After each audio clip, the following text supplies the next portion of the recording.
Hi, this is the second lecture in Discrete Fourier transform.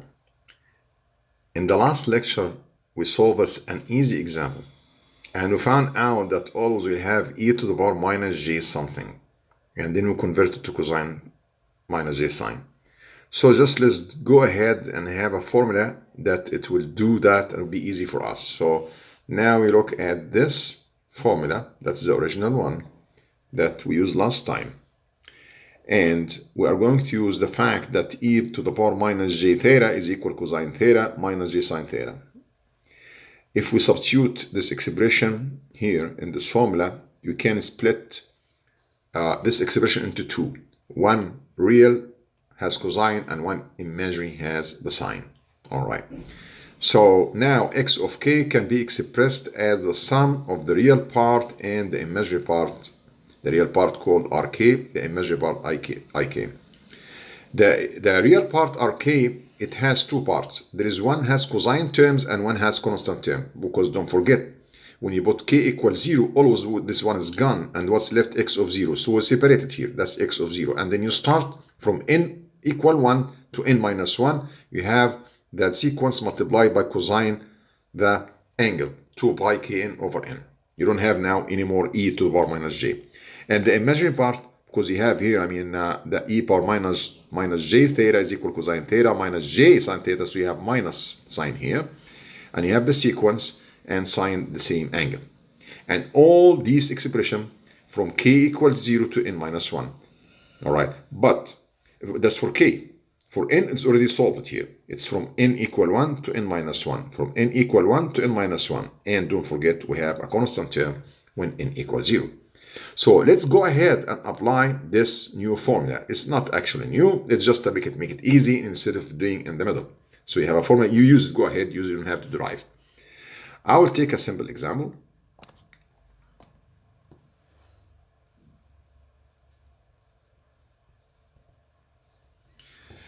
In this example, the sequence x of n is given.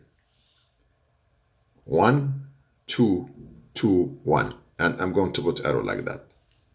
And let's say, if I didn't mention anything, you choose the first one as n equals 0. So that would be your x of 0. And that would be x of 1, x of 2, x of 3. Again, n is equal 4, and n minus 1 is equal 3. You have 1, 2, 3, 4 points. And the last one, x of 3, that's 3. Which is equal to n minus 1. I will start to apply the formula now, and let me write the real part. Rk, the real part, is equal to x of 0 plus, now the sigma n doesn't start from 0, start from 1 up to n minus 1, and you'll have here x of n multiplied, just cosine 2 pi kn over n. All right, so I will start substitute. What's x of 0? X of 0 here is equal 1 plus sigma n1 to n minus 1, which should be equal to 3. And I will put just x of n cosine 2 pi k n divided by n is equal 4. Again, we can simplify it and make it like 2.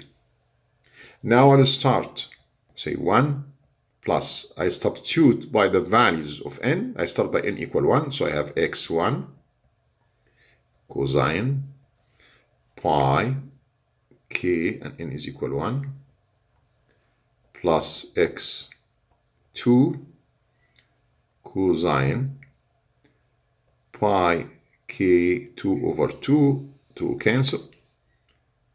Still have the last one, x3 cosine pi k3 over 2. So I have Rk. I start substitute by x1, x2, x3. x1 is equal to, so I just replace it by 2. And x2 is equal to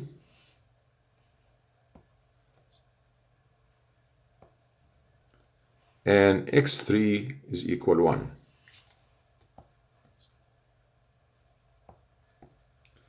So that's the expression we have. Just let's write here in one line. Rk is equal to 1 plus 2 cosine pi k over 2 plus 2 cosine pi k plus 1 times cosine 3 pi k over 2. I still have another expression for ik, but first let's just substitute by some values of k. As you know, we are going to find 4 values when k equals 0, when k equals 1, when k equals 2, when k equals 3. When you do that, so let's just do the first one, k equals 0. So r0 equal 1 plus 2 cosine 0 plus 2 cosine 0 plus cosine 0. Cosine 0 is equal 1 and 1, 1, that will be equal to 6. I will just leave you as a practice to find what's the value of r, k when k equal 1, 2, 3, and I'll give you the final result. It's in the handout, the final result anyway. Now I want to do the second part, the imaginary part, was called ik. Ik is equal 1 minus sigma n equal 1 to n minus 1 xn sine 2 pi kn over n. Now I will start to put the values according to our sequence. So in 1, 2, 3, xn sine 2 pi kn, and n capital is equal 4.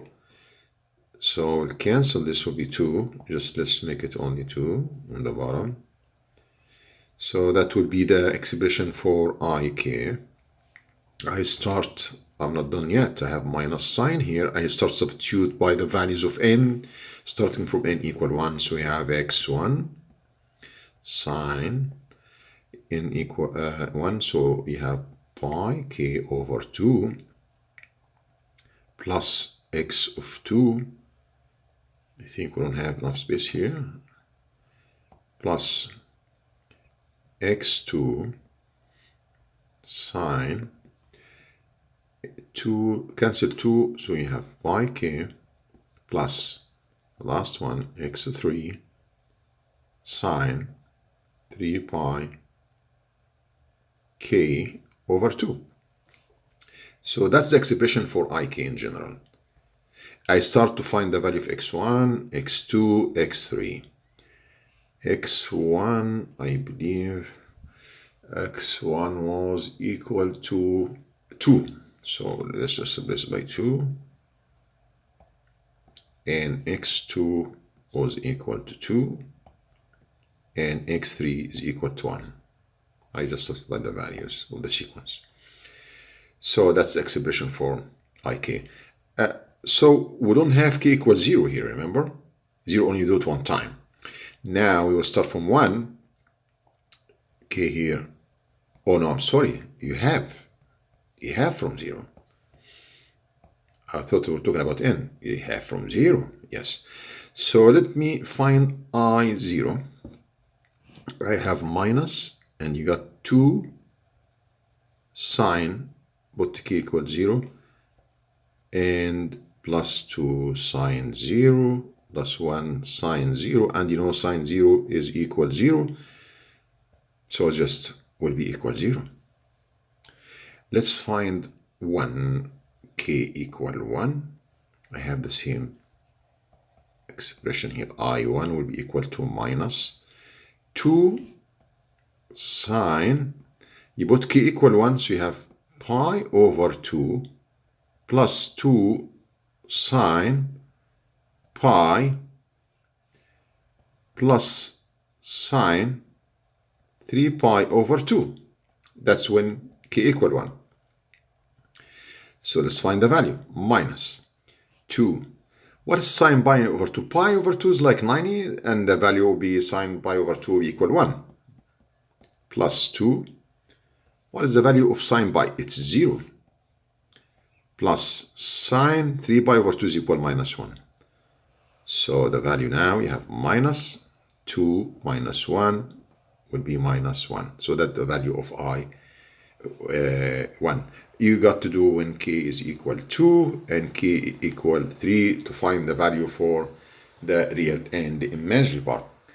Well, I did that, and in the end, you have to add them together. You have to put xk is equal rk, right?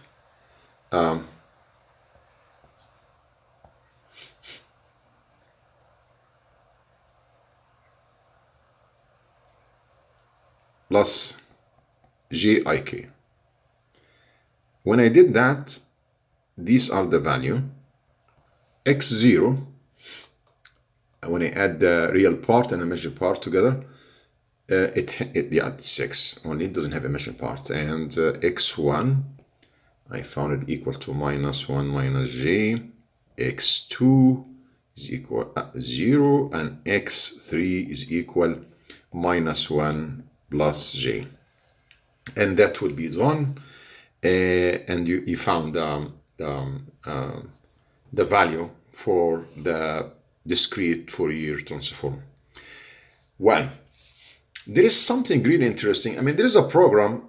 You should try it. I had a program in MATLAB, but I'd like to tell you about something. How can you check your answer quickly? There is a very interesting function in MATLAB.